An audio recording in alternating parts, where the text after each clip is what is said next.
fading. Wow. I perhaps never meant that more. Wow. Look, we played the bizarre mirror, and I won. Is that what we played? It was bizarre. It was definitely bizarre. We both had bizarre in our opening hand an equal number of games. Once? So. Wow. Yeah, no, I mean, it's mostly hilarious. I feel like I think all the decisions I actually had to make, I felt pretty good about. Ah, jeez. I even had, like, Serenity, Ingot Chewer at the end. So you had to both Crucible Lock me and Sphere me, or I can get out of it. My deck is, it's a kind of weird stacks deck. Actually, I can call it stacks now. No one can yell at me. It's got smokestacks in it. But it's not going to kill you very quickly. Like, game 1, I had Eternal Lodestone, but it's like you took the deck the Tool is playing and cut all the creatures that aren't Lodestones and Revokers to put in a bunch of lock pieces like Ensnaring Bridge, Smokestack, and Ubalask. Yeah, no, the deck looks cool. It should be a massive underdog to Dredge, right? Dredge. One of the reasons Dredge is around is to beat stack sets. Yeah, apparently my mic is... I'm having trouble hearing you, Luis. I hear the producer super loud and not at all. I don't know if there's any way that can get fixed. Is that better? I turned off. Yes. Okay. Yeah. Yeah. Game 1 should be pretty bad. I have a whole 3 Grafdigger's cages. I do think that game 1, if I landed in Ensnaring Bridge, you're probably in trouble. I don't know what your list is, but it's something like it. All right, your volume has gone to 0 again. I don't know if that's true. Yeah, it sounds like the chat's saying the same thing. Your volume was back, and now it's gone to 0. All right, did this work? Yeah, but it also worked last time. Yeah, all right. You're just going to keep trolling me. The match wasn't enough for you. Yeah, apparently not. You're right. Ensnaring Bridge is good. I should kill you before it can come down. I mean, turn 1 Ensnaring Bridge is good. Yeah, turn 1 Ensnaring Bridge. But, I mean, you also have to dump your hand. Like, yeah. I certainly don't think it's a favorable matchup. I think I got very, very lucky to win. I figure at least 2 of your initials were involved. Yes. Wow, what is going on with our volume? Volume. Oh, let's see. Now you're back. I've saved it, but it keeps reducing the volume for some reason.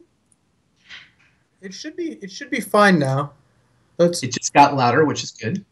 Let's try this. Okay. All right. Chat says you have fading. Yes, I have fading 4. Apparently, yeah. All right. Oh well. Yeah. Wow. Mulligan did not find a bizarre in 2 different games. Crazy. Yeah. I mean, Dredge has run incredibly bad. Right. The curse is real.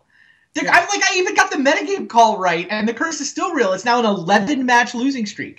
It went 0 for 10 in Season 2. Nobody ran it in Season 3, and now 0-1. Hilarious. Yeah. So, I don't really know what all Dredge has to do to win, but it's certainly not play against people with less sideboard cards. You just can't. I know. That's why I played it. You've just been cheating more and more on sideboard cards. You specifically you cheat by 1 more card every time we have a tournament. Well, part of it is I don't like boarding half against Dredge, because if you board 2 cards against Dredge, you're still going to lose. So I tend to either put 7 or basically none. I'm playing Grafdigger's Cage because I like it against Oath, and it overlaps. But if I'd played a blue deck, for example, I probably would have had 0 Dredge cards or something along those lines.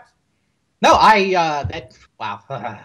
I'm not saying you're wrong. There really isn't that much Dredge in the metagame right now. And in particular, there shouldn't be that much in the VSL metagame. So, I don't know. I haven't seen the sideboards yet. Kai and Tom Martell are my other 2 opponents. So, I don't know what sideboard they have, but they got, mid-range Sturdily blue deck and mid-range Sturdily blue deck, which has to be good for me unless their sideboards are super loaded, which they probably aren't. I don't know. I actually thought there was a decent chance you would run Storm this week. So I actually, you didn't see this, but I have main deck Leyline of Sanctity. Yeah, I did actually use Serum Power. Oh, all right. I exiled it. Yeah. I have 6 Leylines in my main and the other 2 in the board, which felt like pretty good tech too. I don't know. I just saw that in a daily list. I'm like, wow, yeah, that makes a ton of sense. Because the thing is, not only does it make it impossible to kill me with Tendrils of Agony, which some decks just lose. Like Ifro didn't even have a chain in his deck for the Power 9 challenge, which seems like he's down to just empty the Warrens at that point. But it also shuts off some of the sideboard cards that people have been playing, right? It beats Tormod's Crypt, it beats Nihil Spellbomb, it beats the trap card, Ravenous Trap. Yeah, I have 4 Leylands of Sanctity in my sideboard too. I thought there's a chance you played Storm, and I thought there was a chance Ifro played Storm. So definitely. I think it's great. Yeah, I think the Petition Storm decks can't beat it very easily, and I think that it overlaps against Oath nicely too. It actually it turns off Oath of Druids. So, right. Leyland of Sanctity, you can't be Oath. They can't check to see if you have more creatures than they do, so Oath of Druids doesn't work either. No Storm yet. It feels like kind of an upset to me. It's like everybody knew Storm would be expected and then decided to zag rather than zig. Yeah. So I'm just gonna let me know if the sound gets lower. I see. You have a button you can push to reset fading. Yeah, apparently it just keeps lowering itself. I don't get it. I wonder if or something is depressed, because that's what it seems like is going on. So who knows? Or you've got a piece of software which is auto adjusting and attempting to do you the favor and just getting it wrong. Yeah, I had one of those once. It was annoying. Yeah, my previous my old webcam mic did that sometimes. It was very annoying. So, what do we think these guys are on?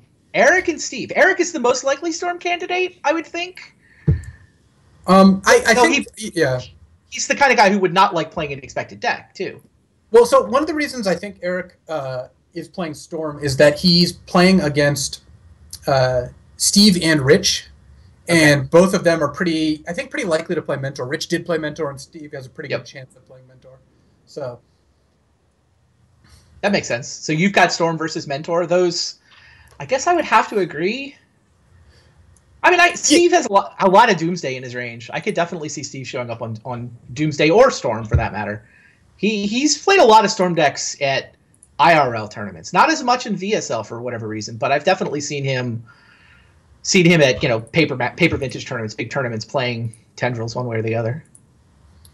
Yeah, it's within his range. One of the discussions we were having, I don't know if you were listening earlier, was that the discussion I had with Webb is that everyone's range feels like is getting wider. The people in the VSL can just play more decks because we're just playing more vintage. So now almost everyone has played just about all the archetypes. Like some people have never played Workshop, some people have never played Storm, but the vast majority of us, I feel like, have played everything. It's a great point. No, I think you're just right. I think some of that is the fact that we're metagaming against each other and nobody wants to just set up a tendency that can be exploited. Some of it is because vintage is just fun. Right? It's cool to play all kinds of new decks and try them out and see if you can take them out for a spin and see how they work. I really did not expect you to go back to workshops. I mean, at least it's like Uba Mask shops. Or do you have a short version of what your shops deck is actually up to? Did I miss that when the volume was dying? No, so it's a normal shops decks, but I ended up cutting basically all the creatures that aren't Lodestone and Metamorph, and playing main deck Null-Rod and Ensnaring Bridge to lock people out with Smokestack, main deck Crucibles, and Uba Mask plus Bazaar of Baghdad is a combo. Uba Mask is a very strange card. Robert Broden played it back in 2005. And I remember, I haven't seen it in 10 years, but yeah, after the challenge restriction, I looked at it. I mean, it wasn't the first time I looked up what Uba Mask did. I did not have to look it up to know what it did. I'll say that. Yeah, and I think that I thought it was well positioned because I think Ensnaring Bridge is awesome against the Shop's Mirror. Looking at the Shop's Mirror, no one can beat an Ensnaring Bridge. They have to kill you with Triskelion Archbound Ravager, and if you Metamorph or Null-Rod, or not Metamorph, if you Revoker or Null-Rod, then you can stop them from doing it. I think what's going on with your volume is that whenever we hear producer typing, your computer is auto-adjusting the volume. Maybe if we get the producer to mute. Let me just try restarting Skype. I think if Athena mutes us and only punches in when she actively needs to talk to us, that might fix it too. I don't know. We can try that, and then, we can try recalling too. Boy, so how's the field is 3 workshop decks now, and then 1 dredge, a couple of mentor. Yeah, it probably is Skype. Skype is Skype is not my favorite piece of technology. I will certainly say that. Yeah, the picture's pretty good. That is certainly true. Ah, now I get to D two-headed giant. I like it. Ah, was my one time to be two-headed, the big furry monster. We should talk about what the schedule has gone so far. David Ochoa showed up. He is playing workshops similar to the list that he won the play-in tournament with, although not exactly the same. Hilariously, Chris Pakula is running a version based on Webb's play-in stacks version that doesn't fix the errors that Webb decided he made in constructing that list. But what are you going to do? David did defeat Kai Buddha. Meanwhile, Tom Martell was victorious in a glorious blue-on-blue battle with Bob Maher. I was listening to the commentary, completely agreed with Luis's take. If we could just only ever play matchups like that one, Vintage would be truly heaven. Still pretty good, but yeah. I lost to Luis in hilarious fashion, mulliganing all the way down to no cards without finding a Bazaar in both games 1 and 3. And meanwhile, Chris Pakula was not victorious with his Shops decks. I guess Shops are 2-1 so far, for whatever that is worth. Definitely interested in seeing what Steve and Eric are up to with our last 2 decks. You back, Luis? I thought I saw him, but I can't hear him. Maybe he's back, maybe he's not. Well, I can't hear you now. Oh, now you can't hear us. That's even worse. You did commentary on round 3, and everything just worked fine. I think I can hear you.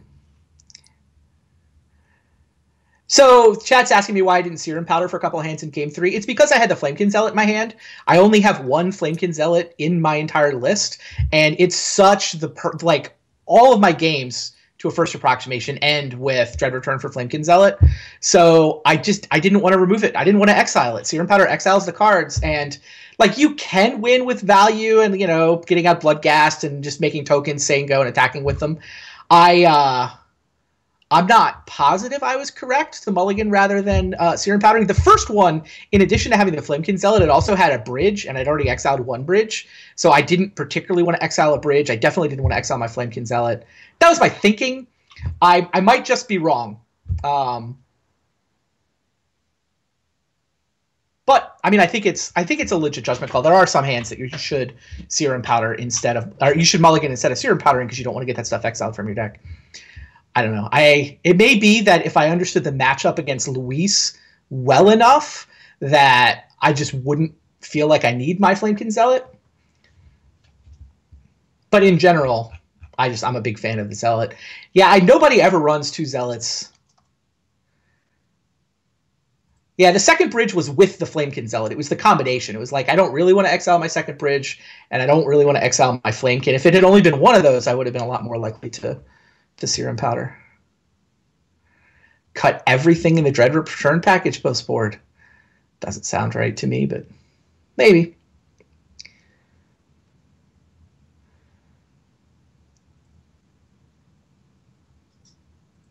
Yeah, Luis, there is a suggestion in the chat on how you might be able to get your volume back. Luis is just not able to talk, can't hear us. Sounds like he definitely can't hear us. I mean, if this match is ready... Yeah, I mean, we can bring Sleepy Martell in if we need to. I mean, I'd rather tag somebody else in if we can't figure... If we don't have a good way to solve the Luis mic issue, I will be disappointed. But I certainly don't want to hold up the match too much longer if we don't have to. All right. Now I can hear you. Was I just... Oh, and now Luis is back. Here's soft... Yeah, go ahead. My Skype is still auto-adjusting my sound. I don't know why exactly. Got it. Which has never done before. So... That is awkward.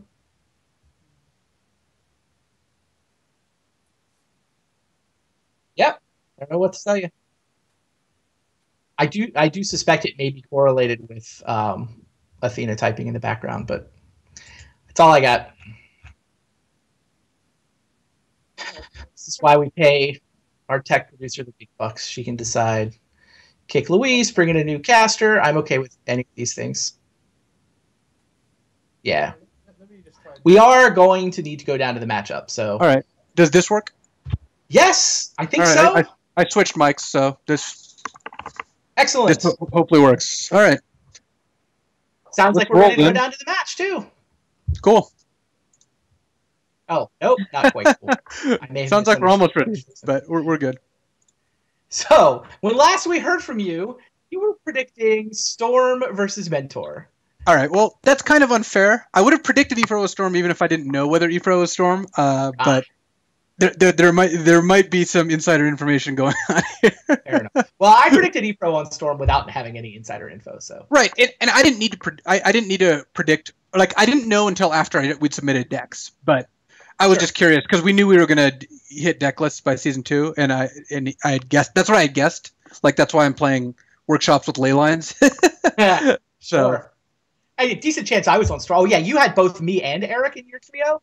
I didn't have either of you locked into Storm. I had Webb. Webb has a wide range too. Like I said, no one in this league is a one note player at this point. But I think that I thought Webb was most likely to be workshops. Between you and eFro, I was going to face like one Storm, and I thought there was a decent chance I would face like either another workshop or a mid range blue deck. I didn't really put Dredge or Oath into the equation, but I figured my Dredge matchup was already good enough. So everyone's Dredge matchup is apparently amazing. 0 for 11. Well, we'll see if I'm still laughing 2 weeks from now. Yeah, I mean, going 2-1 is actually a great finish too. And who are your other two opponents? A couple of mid-range blue decks. I get Martel, and I get Kai. All right, that can't be too bad for you. Though Kai has main deck rest in peace. Hilarious. So that is true. Yeah, it depends on how many sideboard cards they have. You're right. Kai's Enlightened Tutor package might actually give him a little more game than I was expecting. Yeah, I think. I mean that was the reasoning behind his deck, is that he wanted to play cards like Energy Flux, Rest in Peace, and basically just those two cards. And Enlightened Tutor was a way to do that, along with like Crucible Wasteland and all that sort of thing. All right, now I think we are ready for the 5th match, the final match. Let's get down to Eric Froehlich against Stephen Menendian.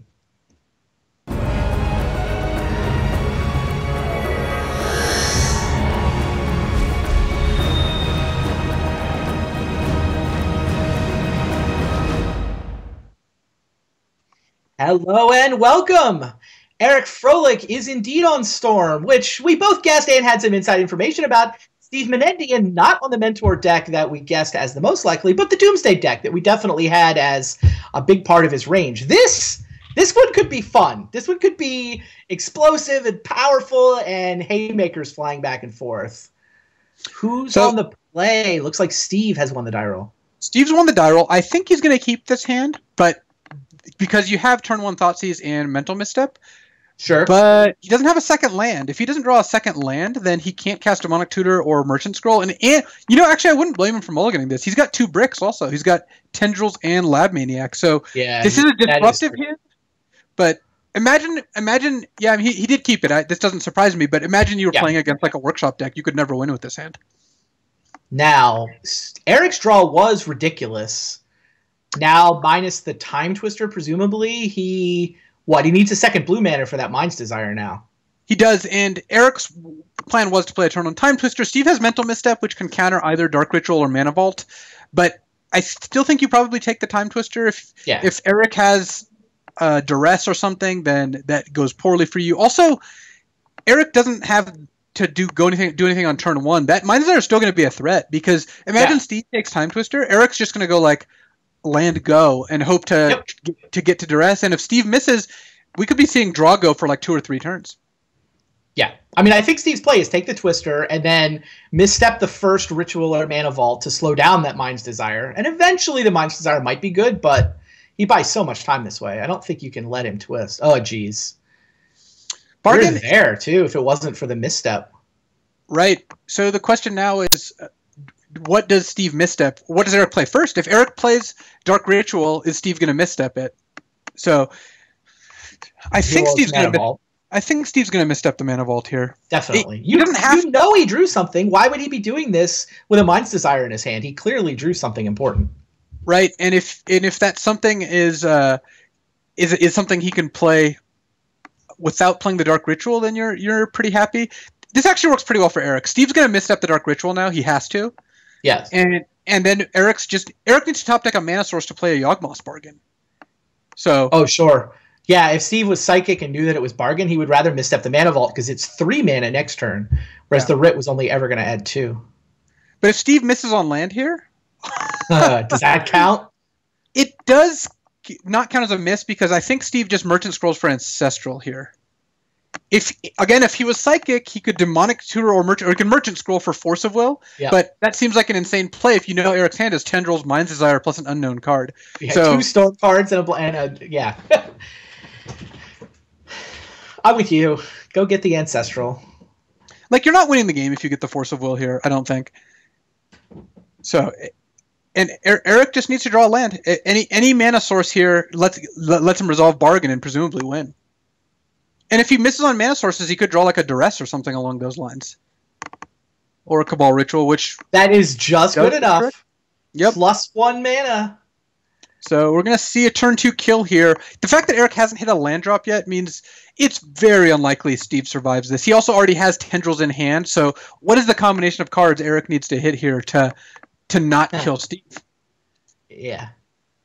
It involves never drawing a land or an artifact that can produce black. That's about it. Yeah, that is going to be... I think you can get to 19, and we're there. 1 card in, for the record. We're there. Well, now Eric can miss if he draws no rituals or artifacts, but that seems highly unlikely also. He's doing a good job of it so far. He's drawing spell, land. But now there's a Mox. Also, if Eric misses a bunch, he could draw a bunch of Duresses and Duress Steve out too. Yeah, he won't really want to say go now that he's down to 6 life and up to, 17 cards in hand, 16 cards in hand?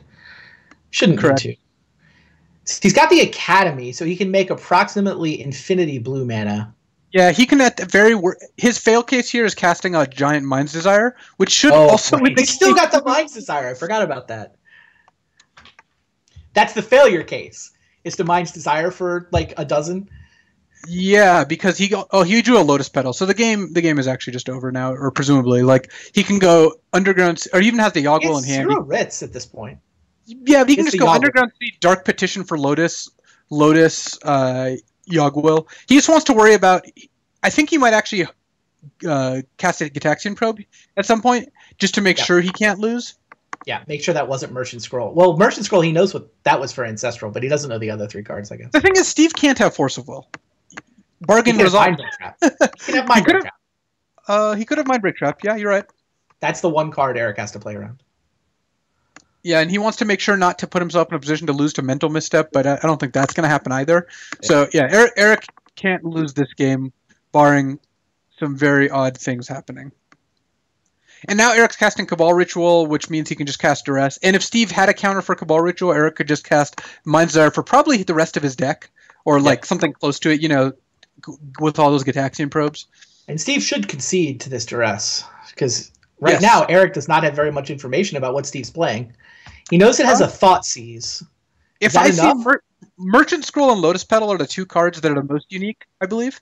Yeah. If I see Merchant Scroll, I'm assuming Gush, and if I see Lotus Petal, I'm probably getting to Doomsday, but it's not a guarantee. Yeah, I feel like you have to sideboard against a spread of decks at this point if you're Eric Froehlich. Doomsday is maybe the most likely deck. Correct. For Thoughtseize, Petal, Merchant Scroll, but it's not the only one. Part of it is that Petal does mean a fast deck. Petal does not mean a Thirst control deck all that often. Like, most of the like Grixis type control decks that Steve could nominally be running just wouldn't run Lotus Petal. So I think that you can put Steve on a slightly more aggressive deck, which I think gets you to Doomsday once you see the Merchant Scroll. Yeah. That being said, Eric might just sideboard about the same against all the blue decks, which is to board in defense grids. That is what he's done. And Steve probably doesn't have a ton of sideboard. Not that Doomsday needs it against combo. One of the strengths of Doomsday, I believe, is that it gets to run a lot of Duresses, Flusterstorms, and Missteps for the combo mirror.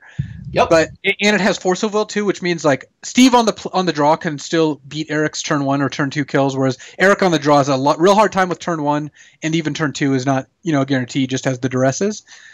But Eric is up a game, and The Dark Petition Storm deck, I believe, is a little bit faster. I think that's the advantage. So yeah, Steve has some permission. Eric has more speed.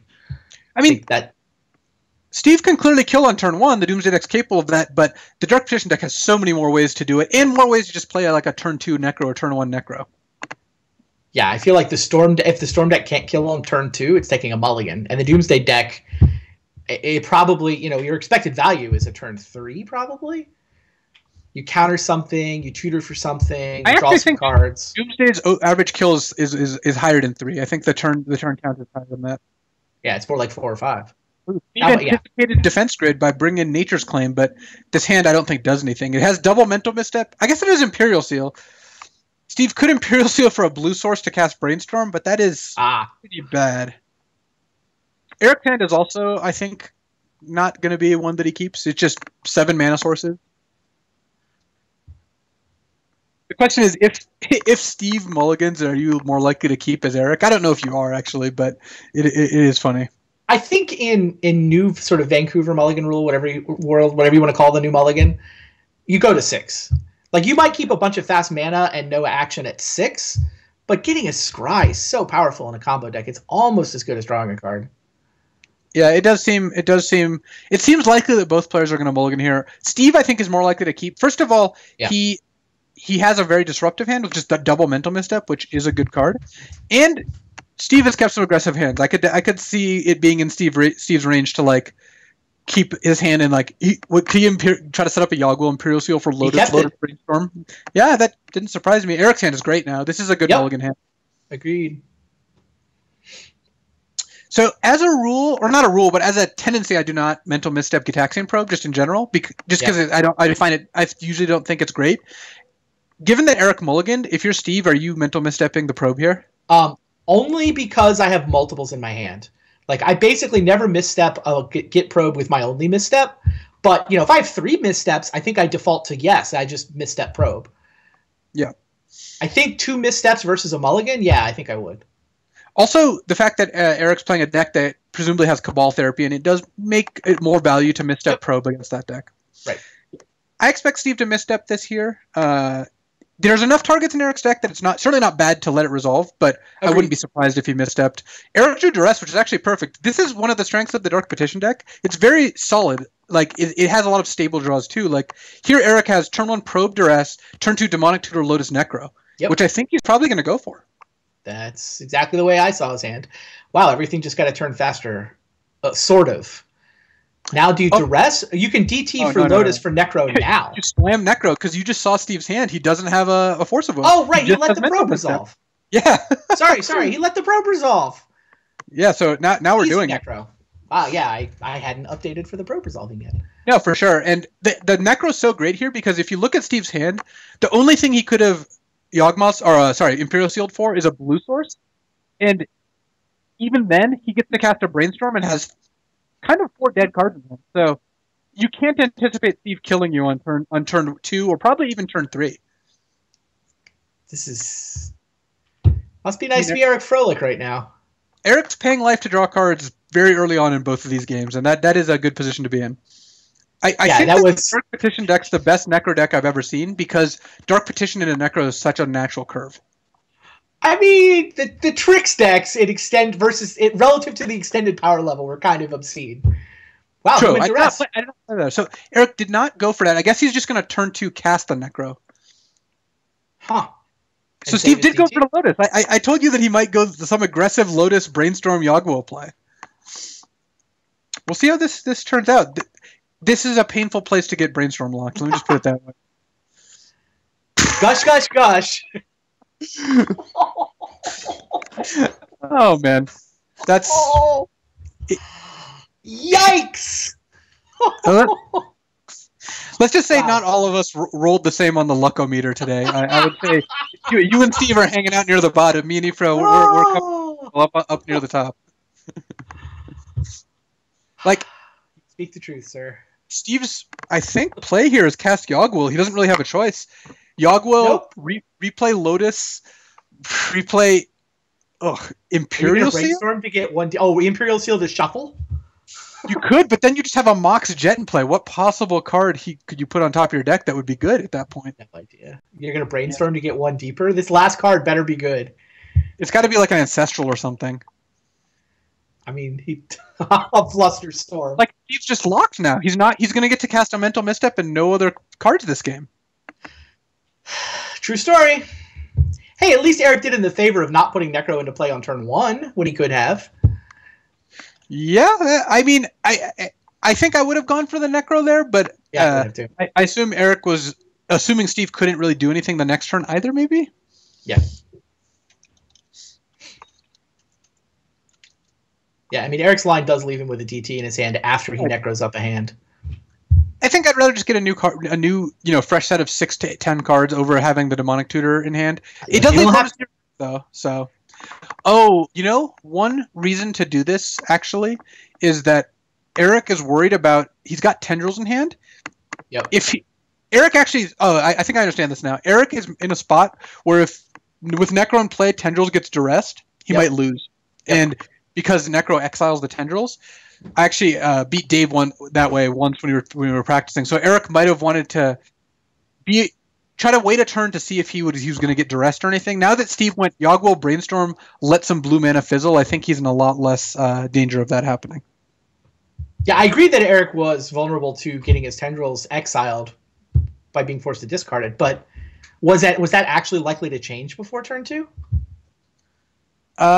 I think what he wanted to do was pass, and if Steve duressed turn 2, he'd rather him just take the Necro, and because he still had Demonic Tutor in hand to regas.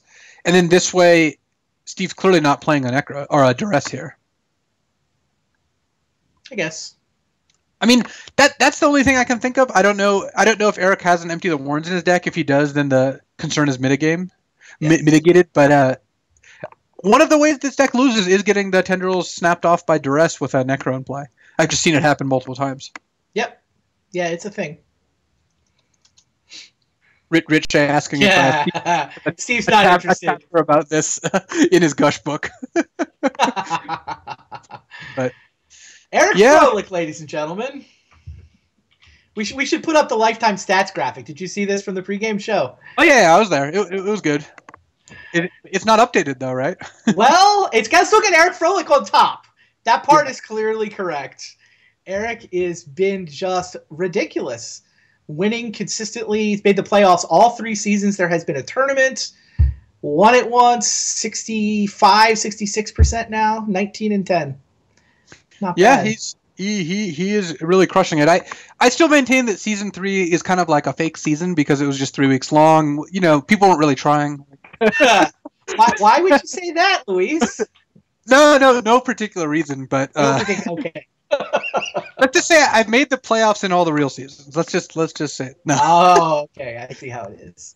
No, I mean, jokes aside, it was funny in the pregame show, and you're like, well, Luis 0-2 to the workshops. He's clearly not going to play that again. And I know!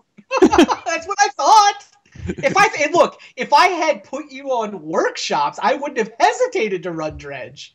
My only hesitation in running Dredge is that I wanted to run Storm, except I was like, I looked at my set of opponents. It was like, there's no way any of these guys are going to run workshops. Like, I think this is a good week to run Dredge. Just like at some point in my VSL career, I'm going to run the Dredge Gambit. And I thought it was lined up well for these opponents. But I'm like, but I could run Storm into a no workshops lineup. That would be great. I could just...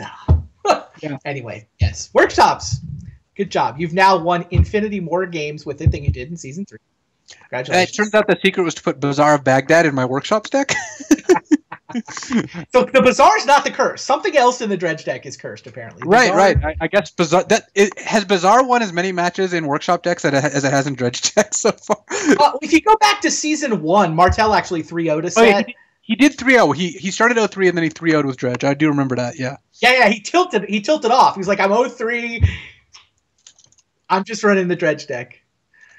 And then Trio promptly to get himself back. Yeah, and Ifra did confirm that he didn't play turn 1 Necro because he was worried about a discard spell, and then he played it turn 2, presumably because he could see that Steve wasn't going to be playing anything else. So, from locked. Well, there you go. There's week 1. Vintage Super League is back. We are delighted to be bringing you action. We've got 8 more weeks in the regular season, so we're going to play next week, and then we are going to take off the week in between Christmas and New Year's. So there will not be a show on whatever that is, Tuesday the 29th. But we do have a show on the 22nd, and we'll be back in January, and then the next off week after that will be the week before Atlanta, whatever that works out to be. Yeah, and it's scheduled such that no one has to submit decks before Pro Tour. We already have our decks locked in for the next couple of weeks. So yeah, no, that worked out really nice. I saw that on the schedule. I don't know how I would have fixed it if it hadn't worked out, but it just kind of worked out. Yeah, awesome. Thanks for hanging out. Yeah, thanks for hitting a 2%er twice or whatever. Whatever it is. I think it's like a 4%er, but I did hit it twice in 3 games, indeed. Yeah. Oh well. All right, guys. Same time, same place. Next week, we will be back. I do want to give thanks once again to our sponsors. Puka Trade has been awesome stepping in. If you haven't checked out Puka Trade and if you want to, go to the VSL Patreon page because you can actually get free points just off that link. You can also get free upgraded memberships if you are a patron of VSL. And then Wormwood Gaming. And if you weren't around earlier, I was showing off these awesome boxes. The winner gets this... choose the wood, choose the engraving, choose the name on the inside. Very sweet deck boxes. They have been nice enough to send me the Bolivian Rosewood. I highly recommend it. My Canadian highlighter deck looks quite good. I actually have one of those. I don't have it like right now with me, but I do have one in my house. They actually sent me one at one point. It's a very cool deck box. Right? It's very, very well made, yeah. Yeah, no, I think they're gorgeous. And code Vintage Super League on their website gets you free shipping, and we get a small cut of anything anybody buys, so it helps the league too. Winner will get one of those. Winner will get a free set of foil VMA on Magic Online as well. So that's what we're playing for. Yeah, I think that's all the stuff that's going on. See you guys next week. We will be back then. Luis will be back. I will attempt to draw more Bazaars than Luis. That'll just be my goal for next week. It's good to have goals, right? Yeah. All right. Cheers, guys.